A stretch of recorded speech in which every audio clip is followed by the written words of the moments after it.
The story took a weird turn when I found myself reincarnated as a villainous supporting guy, and things were already wrapping up. I found myself in not one, but two novels, and both had death fake scheduled for the same day. Right now, a kidnapper was dragging me and my first love to the edge of a cliff, with a sharp knife pointed at my throat. "You can only choose one," the heroine yelled anxiously. "Let Gary go." My first love smirked at me with a triumphant look. "You're just a compromise from Tina's youth. In Tina's heart, I'm number one." Sweat trickled down my forehead as I glanced at my watch. Just an hour until my next villainous role. Time was running out. Through tears, I furiously nodded. Yes, you're always number one. So, miss, hurry up. I've got another death scene to catch. The waves at the cliff's bottom crashed madly against the rocks, drowning out my voice. The kidnapper wasn't moved, shouting at the top of his lungs instead. I said, "You can release one, then give me $1 million. The other one, once I find a safe place, I'll let them go. If you dare to call the police, I'll kill them." Seizing the opportunity, I cut in quickly. "If you've got the guts, do it now." "Kidnapper, do I need your instructions?" I glanced at the sheer drop behind me. The waters below were tumultuous, seemingly bottomless. "I don't think you have the guts." "Want to say it again?" I edged my neck closer to the knife. "You don't have the guts to kill." "Say it again if you dare." "Loser, you don't have the guts to kill." I shouted 3 more times, parched mouth and unwavering voice. The kidnapper was taken aback. Suddenly, he pulled back the knife, realizing I might just be all too ready. Standing not far off, Tina snorted. "Harry, is this supposed to scare Gary? You're such a drama king, always fighting for my attention. Let me tell you, Gary is the most important man in my heart. If you keep conspiring against Gary, don't blame me for being rude." Yeah, Gary was her eternal moon. And the original character? Just a childhood friend, overshadowed by a destined love. Before Gary, the original character and Tina were inseparable. Everyone thought they'd end up together. The original thought so too, pouring his heart into Tina. Until Gary reappeared. After his family went bankrupt, he slithered back, recalling Tina, his once unattainable crush. Having his unreachable desire right before him, Tina didn't hesitate, quickly ditching the original character. Their love was a wildfire until it burned out with a mutual understanding that a childhood friend stood in their midst. Tina, tired, reassured me, "Harry, you're like a brother to me. But Gary, he's my true love." When she loved him, he was her everything. Clothes came off. When she didn't, she hid behind brotherly affection, stabbing at his conscience. Gary, worried Tina might waver, constantly defamed the original, setting up this kidnapping fiasco to make Tina hate him. Salty sea air whipped my face. Gary, channeling his Oscar-worthy skills, was teary-eyed and trembling.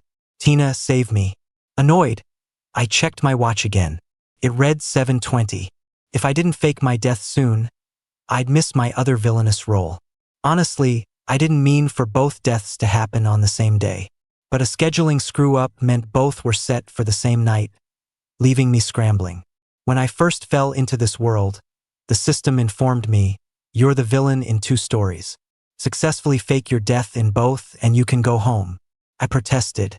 "1 job's enough to juggle, and now I have 2? The voice in my head grew impatient. "Staffing is short. Everyone must play at least 2 roles. Just be diligent and work overtime." I opened the scripts, realizing both were friend versus suitor tales. I'm the unlucky childhood friend. Does it make sense to play 2 different childhood friends? I questioned. What's unreasonable? You only need to fake your death. Once gone, who's to know you were multiple people's childhood friend? Sound advice. So in the first minutes in this world, realizing the timing clash, I clung to the car door as the kidnappers dragged me inside, crying out, "I've got urgent business." Checking my watch, I pleaded, "How about you wait here while I go fake my death in the other scene and come back for this kidnapping gig? See, your plot's dragging." The others quicker. They didn't care about my pleas, shoving me harder into the car. Desperate, I played my trump card. "How much is Gary paying you?" "I'll give double." Just delay this kidnapping a few hours. The kidnapper paused, greedy. He promised us $1 million. How much will you pay? I found a crumpled $10 bill in my jeans. My bad. I placed the money back, willingly stepping into the van, even helping shut the door, yelling in frustration. Let's kidnap already. What's the holdup? Now, the kidnapper was still bargaining with Tina, trying to up the ransom from $1 to $2 million to pocket more cash. He's learned to put on a show. With the plot dragging, how would I complete my second death scene? Again, I eyed the surging sea below. Echoing waves filled the pause. Tina continued yelling. Harry, when will you stop? Is this kidnapping stunt of yours supposed to be fun? What makes you think you can compare to Gary? Taking a deep breath, my gaze steadied, ready for whatever came next. Tina's eyes are sharp, but there's a moment of softness when she looks at her first love, Gary. But all I want is to go home. No one can block my way back. I quietly step back. My lips move, and everyone hears the clear words. Tina, I know you never liked me. So from today on, act like you've never met me. With that, I took advantage of the kidnapper's surprise to push her away and jumped off the cliff without hesitation. I plunged into the rolling sea. In a daze, I hear two completely different, hysterical voices. No, Harry, don't jump. Weren't we just pretending to kidnap you? We're supposed to split the $1 million 50-50, right? I don't want to end up in jail. Waves keep crashing against my face, tossing me up and down in the dark water. Using all my strength, I swam madly for 20 miles and finally crawled onto the shore, soaking wet. A breeze made me shiver. Even in the middle of summer, clothes clinging to soaked skin can easily sap all the warmth from your body. I glanced at my watch again. 7:20. Not a single minute wasted. No time to think. I looked around, tossed aside my waterlogged phone that quit working, and grabbed a rusty, abandoned old bike from the corner. Grinding my teeth, I climbed on and put all my energy into pedaling the bike chain until sparks flew. The next scene for the villain is just a few dozen miles away. If I pedal a little faster, I might just make it to my next dramatic exit. Pedaling harder, my clothes dried off bit by bit. Finally, I arrived in front of a fancy hotel. The decor was opulent, and I could hear glasses clinking from the private rooms inside. This gleaming place made me look even more battered. Remembering the plot, I pushed open the door to the private room, letting light spill over me, pushing back the darkness. The chatter inside stopped, and everyone looked at me. Gina glanced at me with a frown and barked, Harry, who let you in here? Today, Gina was hosting a welcome party for her first love. Just a rich girl falling for the strong kid from the slums, leaving behind her childhood sweetheart despite her parents' objections. Gina's mom immediately threw in $50 million, making Simon grin as he ran off with the cash, saying, Gina, we're just not meant to be. I don't want to hold back your future, so I'm stepping out of this love story. Gina's fiery love was extinguished, leaving her like the walking dead until she finally returned to her old self. Harry, don't worry. I'll marry you for sure. The original owner thought he had weathered the storm to finally see Gina return. Too bad. Promises from women only hold in the moment. Once uttered, they just become empty words. Yesterday, the original owner returned, shattering the calm. Simon came back for a simple reason. He blew all that $50 million abroad, scammed out of his last penny. Even his plane ticket was borrowed money. The moment he got back, he wept in Gina's arms, sniveling, Gina, this past year abroad, I never forgot you. I think my whole life is tied to you. What a load of bull. Over there, he was living it up with 3 sugar mamas, forgetting all about her until they scammed him dry. Gina's repressed feelings for him exploded into a towering passion, defying her parents and leaving her childhood friend to commit to her first love. This welcome party today was specially set for Simon. Amid whispers, Simon's face twisted with confusion, but he clung tighter to Gina with a forced smile.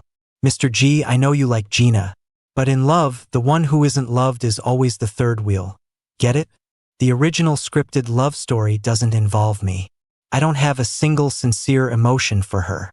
but this dramatic exit has to be done. Next in the script, I should throw red wine on Simon and hysterically scream at Gina. We've known each other for years. You said you'd marry me. Why can't the childhood friend ever beat the new guy? The moment he appeared, I was gone from your eyes. I looked around. Where's the wine? The only thing left in the room was empty bottles. Clearly the party was wrapping up. I checked my watch. It still showed 7:20.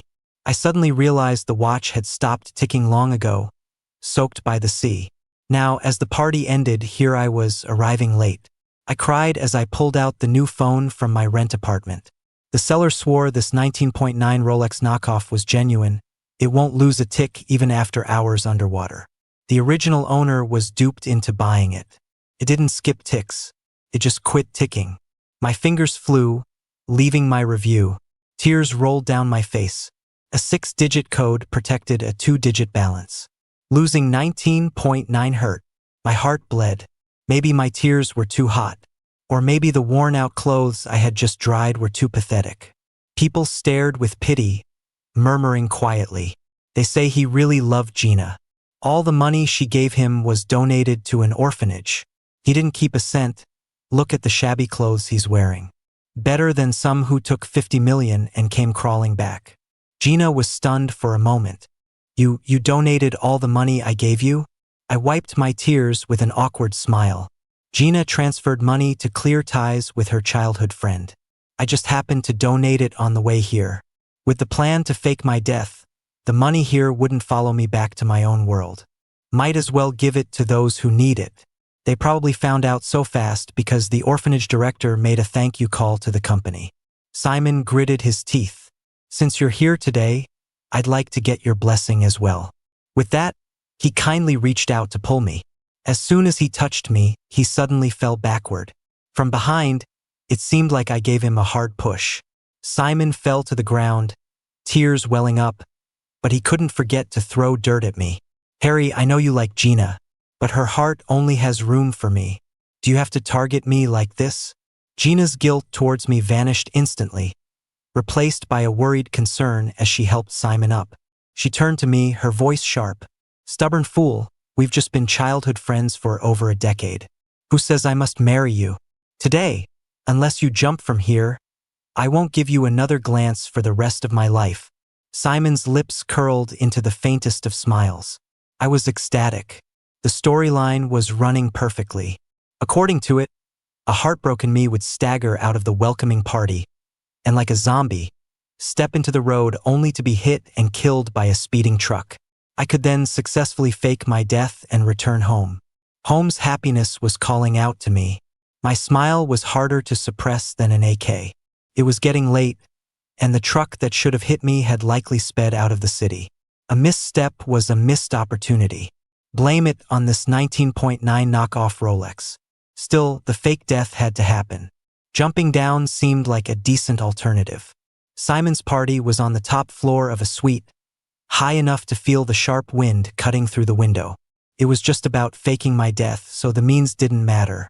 Without hesitation, I walked to the window. As I lifted my leg to climb out, I let out an ouch from the pain. Gina snickered behind me. Harry, I thought you had the guts to jump. Now you're just putting on a show for us? Simon laughed behind his hand. I know you're waiting for Gina to stop you, but this tactic is truly the lamest. Honestly, I just wanted to fake my death and get back home. Having swum 20 miles and biked another 20 kilometers just a while ago, my body was nearly falling apart. Even the simplest task of raising an arm was tough. Triathlons had nothing on me. My legs continuously quivered, yet I persisted and brought over a small stool, grit my teeth and climbed up. Out the window were countless lights, bright like forgotten pearls. Seeing Gina's sudden panic, I took a leap and mouthed to her, Gina, I'm heading home. The anticipated pain never came. Instead, I landed with a splash in a pool 2 floors below, water splashing high. This was my second plunge into water today. Failing to jump, drowning seemed like a worthy plan B.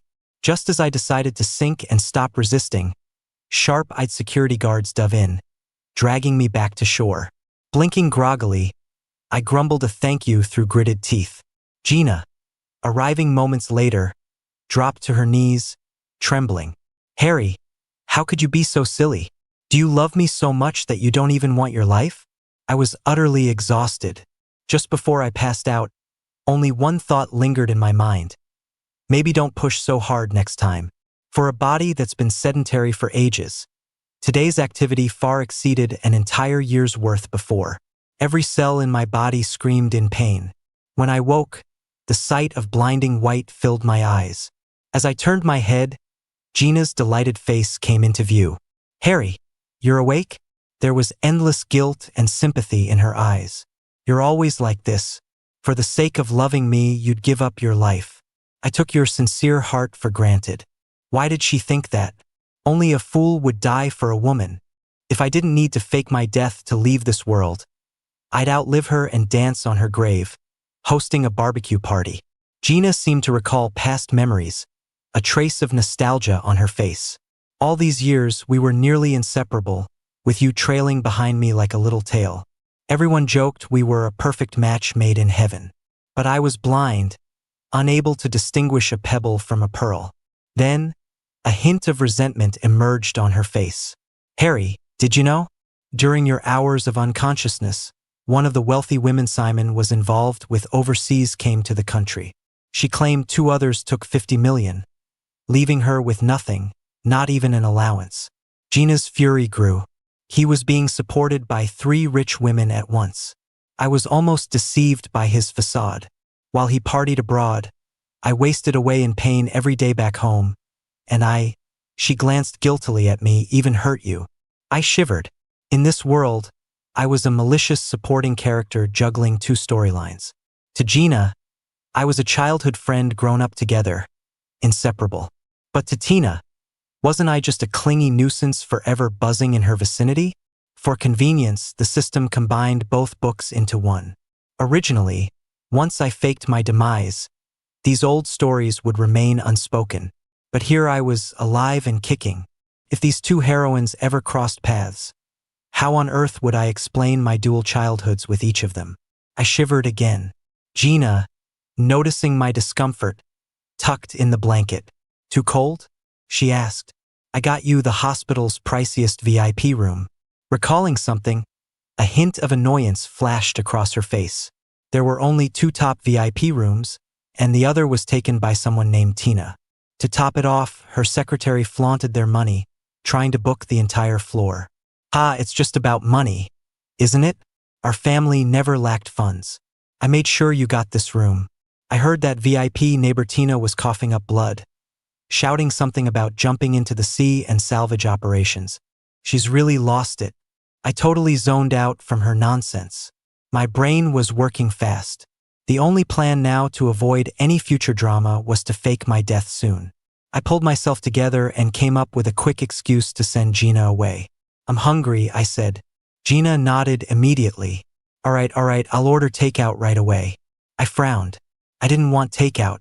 She seemed to finally get it. I'll have the chef prepare something and deliver it. I thought to myself, this person can't understand human language, can she? Don't you think it'd be more meaningful if you cooked yourself? She nodded repeatedly. Don't worry, I'll make sure the chef cooks it personally. No pre-made stuff. I decided to be straightforward. I want to eat what you personally make. Gina's eyes filled with tears. She looked at me contentedly and playfully tapped my nose. Harry, you always cooked for me before. There was once you said you really wanted to taste my cooking. I never fulfilled that wish.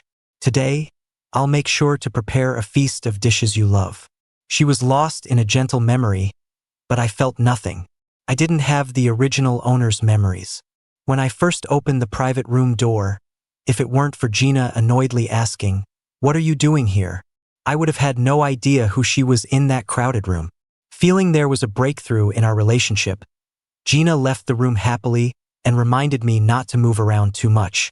I impatiently shook my head when she left, quickly tossing aside the covers and getting out of bed. The hospital windows only opened a narrow crack, enough for just an arm. Dying here might accidentally injure innocent doctors, so I dropped that idea and decided to fall back on my old plan. Jump into the sea. The sky was still pitch black, with only the soft glow of the hospital lights coming through the windows. I silently opened the VIP room door. My room was at the end, and not far away was Tina's room. I crept to the door and heard frantic shouting inside. No way. How can we not find him? He can't be dead. He's definitely not dead. Keep searching, no matter the cost.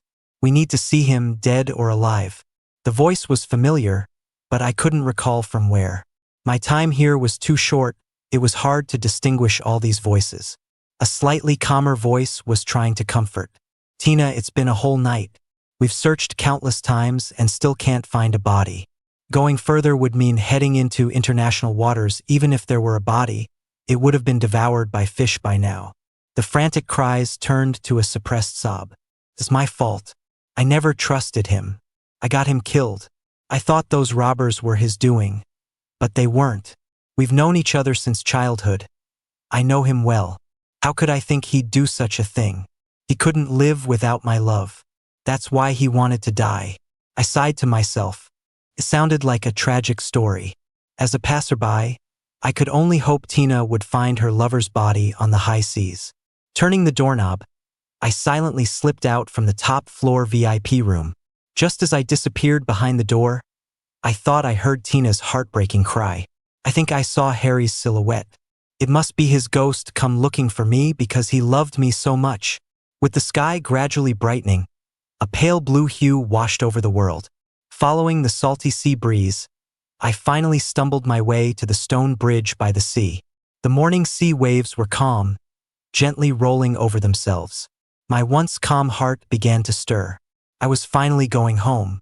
Before coming to this world, I had family and a lover. A sudden car accident shattered my peaceful life.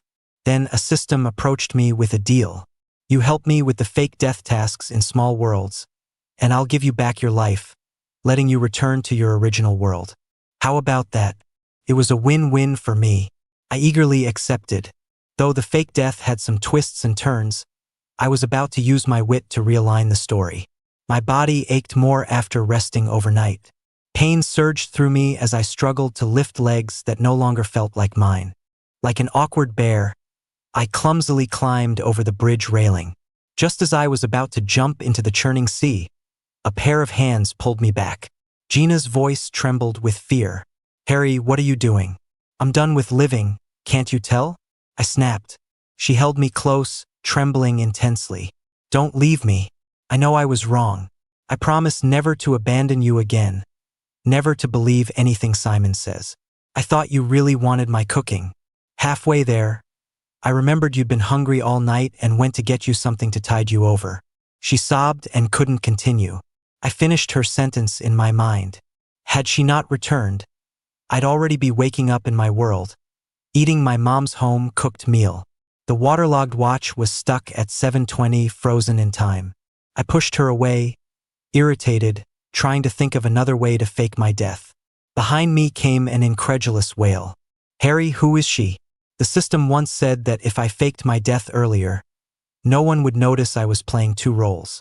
It never mentioned what to do if I didn't do it in time and ended up in a confrontation.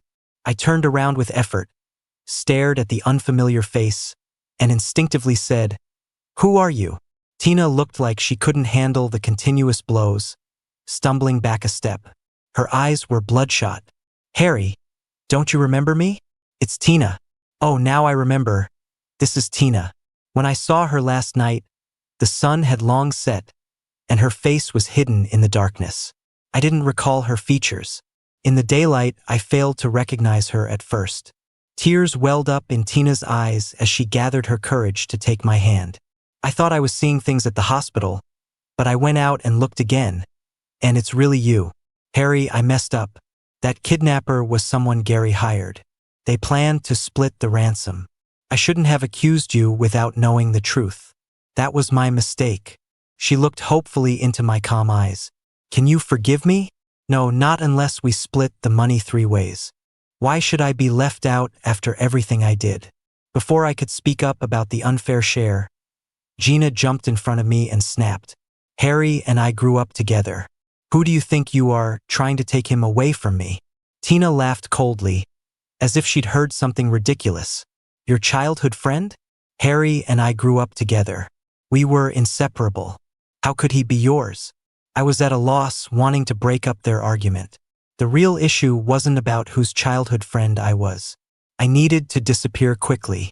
Time waits for no one, and every day I stay here, my family worries more in the real world.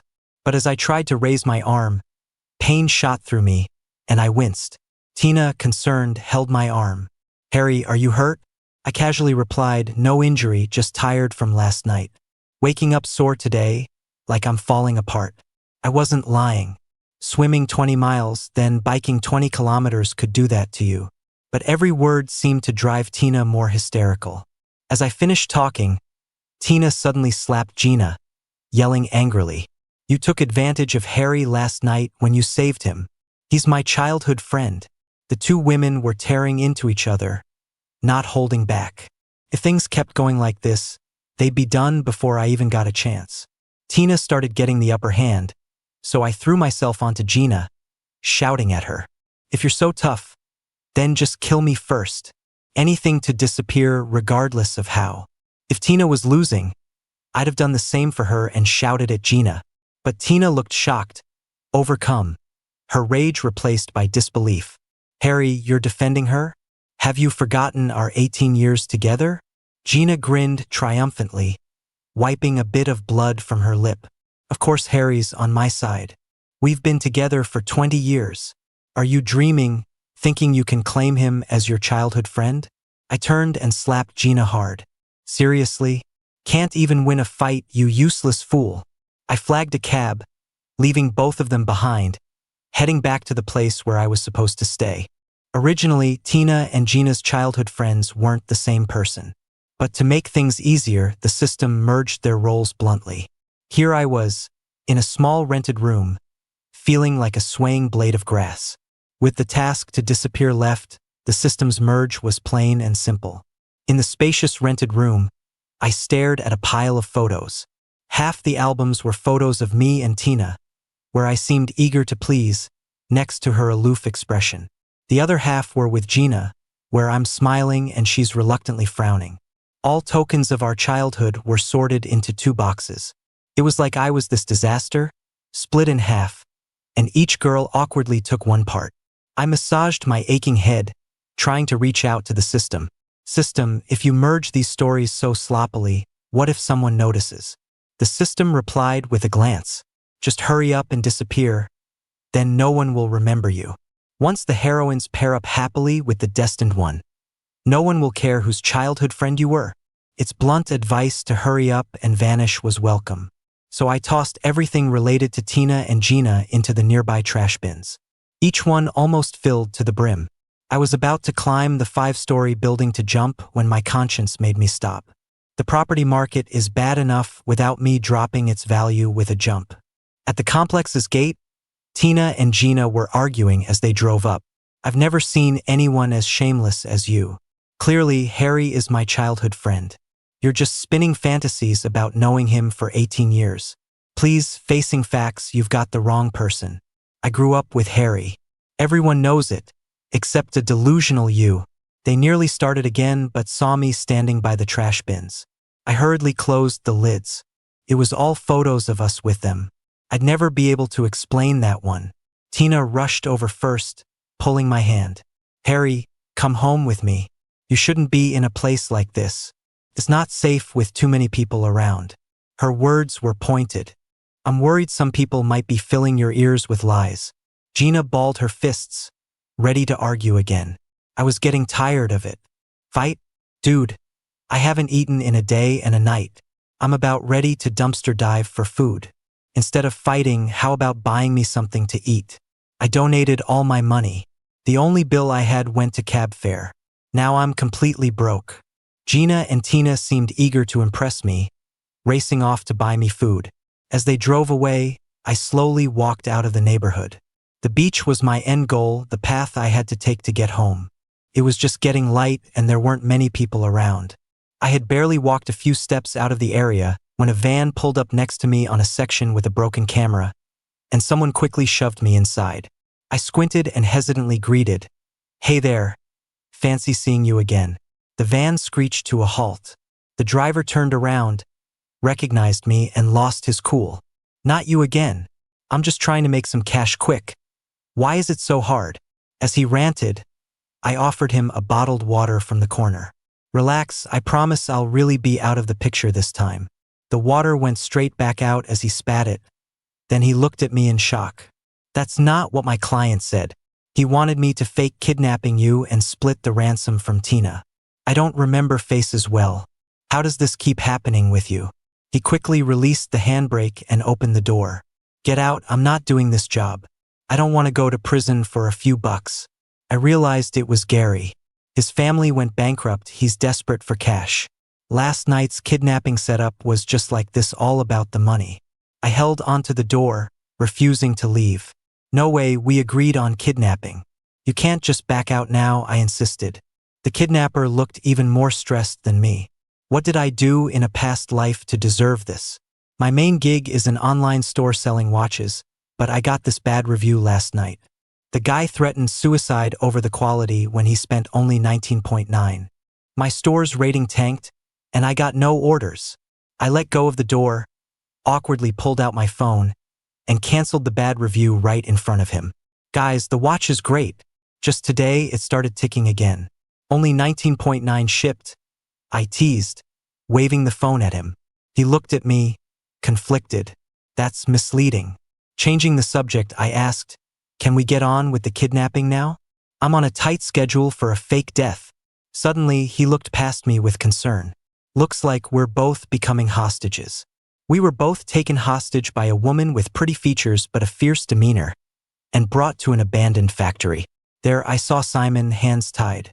One night, and he looked way worse off, fearfully shaking his head at the woman. "Maria, all the money's gone. Kidnapping me won't help." Their conversation filled me in. Simon had been living large abroad, supported by 3 wealthy women, Maria being one of them.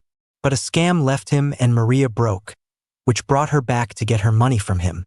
Instead, he made me part of the hostage situation, hoping Gina would pay up. Maria was crazy, holding gas and a lighter, threatening to take us all down if she didn't get cash. Simon was trembling, teeth chattering in fear. "I was your lapdog for a year, and you can't pull together 1 penny?" She screamed. "One way or another, I'll get my money today." When she looked at us and said she'd rather kill me and play with the 2 pretty boys, the watch dealer snapped. "Why kill me and keep them? I should be the one to stay," she protested. "That's just prejudice." Maria was raging, about to hit the watch dealer, when sirens blared outside. In came the police along with Tina and Gina. Maria warned us, holding the lighter up, ready to ignite the place. The gas smell was overpowering, the place a tinderbox. "Move in and we all go up," she screamed. The police moved us back, while Tina and Gina refused to leave, struggling towards us. "Harry, hold on. I'll save you no matter what. You can have whatever you want, just don't hurt Harry." All I saw was the lighter. Even the small flicker felt dangerous. Maria pulled me closer as a bargaining chip. "You've got to give me 5 million. Transferred abroad. Do it and I'll let him go." Trapped, I signaled the watch dealer to escape with Simon. "Get him out of here. I promise to give your store glowing reviews." She was motivated by my words and quickly dragged the wobbly Simon towards the exit as Maria let her guard down. But her deranged anger escalated, fueled by feeling provoked. Maria waved the lighter wildly, screaming, and looking downright terrifying. "Hurry up and get the money ready." The lighter slipped from her hand by accident. The pale blue flame went nuts as soon as it hit the gasoline. I'm a task doer. When death really hits, you don't feel any pain. I guess that's an extra perk from the system. Flames quickly spread everywhere, and in no time, the closed space was engulfed in scorching fire. In those few seconds before the explosion, I think I saw the fear and desperation on Tina and Gina's faces, and their bodies trying to break free from the cops to rush over. I tore open my throat and shouted the last sentence with every bit of strength I had. "Run. This place is about to blow." I couldn't feel the pain or the heat, only a deafening boom. In my head, a loud crash, and then everything in front of me shattered in an instant. There was a dull sound, like it was coming through a thick curtain of water into my ears. The patient's heartbeat is back. I snapped my eyes open, hearing the beeping of machines around me. On the white wall in front of me was a clock. The minute hand sat quietly at the 4. It was 7:20 p.m. It hit me then that's the time I got into a car accident in the real world. I was hit and died on the spot, and time froze forever. After I ended up in that book, the time on my wristwatch and phone always showed 7:20. Even my 19.9 Rolex, which didn't get soaked in seawater, stayed stuck at 7:20, not moving an inch. I stared at the clock ahead. Ticked forward, hitting 7:21. A whole 24 hours had passed since my accident. I let out a sigh of relief as the system left a parting note in my ear. The host has completed the fake death mission, 1 real life granted as a reward. The doctor's excited voice came through. When he came in yesterday, his heart stopped. We didn't think we could save him, but his will to survive was so strong he got his heartbeat back after the surgery. The family can come in to see him now. I felt a warm hand on my forehead, and I turned my face with effort. There were my mom's tear-swollen eyes, her cracked lips trying to speak. "Mom, I'm all right now." My mom held back her tears, nodding vigorously. A worried-looking girl held back her concern and quietly asked, "Harry, are you feeling okay?" I grinned. "I'm fine, nothing bothering me." In the book world, I shared the name Harry with a male character. But in my world, I was engaged to my childhood sweetheart, the girl next door. Who says childhood friends can't beat a charming new arrival? We stayed true to ourselves all along. I flashed a sly smile, half serious, half joking. "I dreamt someone told me if I completed my task, I'd resurrect to see you again." The girl next door held my hand and tapped my nose. "How'd the task go?" I recalled the explosion before I woke, the intense flames shooting up, engulfing everyone. Confidently, I replied, "I nailed it. Now that my part's done, Tina and Gina will have their happily ever after, just like the book says." And to keep up appearances, I dumped everything about them in the trash bins downstairs. Since there was too much, Tina got her own trash can, and Gina took over another. Once the garbage truck clears them out, all traces will be gone. It should be quite perfect. Tina's epilogue. Even when Harry was dying, he didn't forget to tell us to get out quickly. I know he's always been crazy about me. Even in his final moments, he wanted me out of harm's way. What's laughable is, after the blast, the girl Gina next to me was wailing and trying to run back in. She kept yelling loudly, "Harry, I won't live without you." 20 years of growing up together. No one could tear us apart. The cops did everything to hold her back. So ridiculous, even now she's dreaming about her fairy tale with Harry. I wiped my face. Not a tear came out. Knowing Harry for 18 years felt like meeting him for the very first time. He left a vibrant mark on my life and vanished in an instant. If only I had believed in him and stayed by his side. We might have been the ones getting engaged now. I'm filled with regret. Burning regret sears through my nerves. The scene got sealed off and cops dispersed everyone. I was in a daze driving to Harry's apartment. The 5th-floor window was pitch black. The boy living here was never coming back. I lost him. My long-held tears fell slowly, overwhelming me with delayed emotion. In my blurred vision, a picture caught my eye, lying quietly beside a trash bin. With trembling hands, I picked it up. On the thin photo paper, Harry smiled brightly, eyes shining, his arm around someone. Leaning into them, love shone clearly. That someone was Gina. I suddenly couldn't breathe, like someone had a grip on my throat. How could Harry and Gina have such a close photo? My hands and legs began trembling. Standing up, I opened the trash bin near the photo. Inside were filled frames, diaries, and tons of guy stuff and couple items. I must be seeing things. Every photo was of Harry and Gina together, from their childhood to maturity. Even the couple's mugs had both their pictures. My legs buckled, and I crumpled to the ground, my palm cut by the broken glass of a frame. My assistant, following close, helped me up, worriedly calling out, "Tina." My mind went blank. I grabbed a diary from the trash without thinking. It was filled with a boy's deepest thoughts. I've been friends with Gina since we were kids, and then one day, out of the blue, love just bloomed between us. Then everything changed. Conversations became awkward and filled with sourness. Turns out Harry and Gina really were childhood sweethearts. I can't believe it. How did this happen? He was supposed to be my childhood buddy. So why are there only sweet memories of him with Gina? The world spun. My assistant caught me anxiously. Tina, let's go back. I resisted leaving. She had no choice but to call for help. Take everything in this trash can. Actually, just take the whole trash can to Tina's place. Someone asked, what about the other trash cans? Another replied, are you crazy? We only need things from this one. The rest are just trash. I sat in my empty house, going through every moment of Harry and Gina's past. My tears came, dried, and came again. The night turned to day and then back to night. I couldn't tell how long it took to go through all the photos and diaries. When I closed the last diary, I realized I couldn't cry anymore. Where is my Harry? He has all these memories with Gina. So where's the Harry from my memories? I'm the one who grew up with him.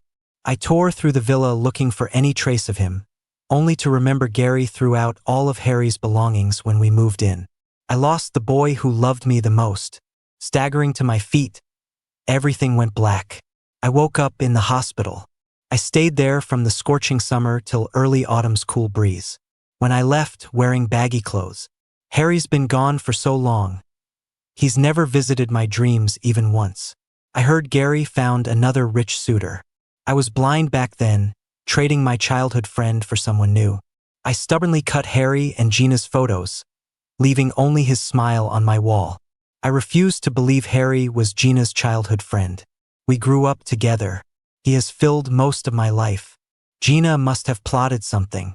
I'm going to take down Gina's family, retaliate against her for coveting him. Gina's epilogue. The first night after Harry passed, I went to his place. The house was tidy, yet I wandered aimlessly. Why isn't there a trace of me here? Our photos and everything we bought together were gone. The house seemed lifeless. I went downstairs, hearing a man yelling nearby. Who the heck steals trash cans? Leaving just 4 out of 5. How do I explain this to my boss? I glanced at the trash cans, and it froze my blood. Under the moonlight, a shiny frame lay in the open trash can. It was a photo of Harry and Tina. I lunged for it, ignoring the mess. Harry looked genuinely happy, a smile I hadn't seen in years. The trash can was half filled with frames and even women's clothes. Each photo captured Harry growing from a naive boy to a 22-year-old. This has to be Tina photoshopping everything. She's had a crush on Harry and edited these photos to fulfill her fantasy. I clung to that excuse, asking someone to take the trash can home. The women's clothes? Tina must have left them on purpose. Disgusted, I stomped on them. The man was still cursing as I left.